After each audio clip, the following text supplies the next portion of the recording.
The power of positive thinking. Hello everyone. Today I want to talk about something simple yet powerful positive thinking. Our thoughts shape our reality.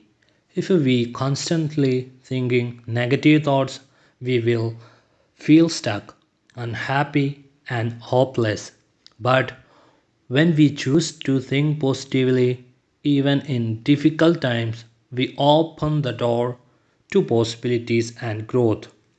Positive thinking doesn't mean ignoring problems, it means facing them with hope. It means saying, I can learn from this instead of this is the end. A positive mindset gives us strength, reduces stress, and improves our health. It helps us see opportunities where others see obstacles. So, the next time you face a challenge, pause and choose to think positively.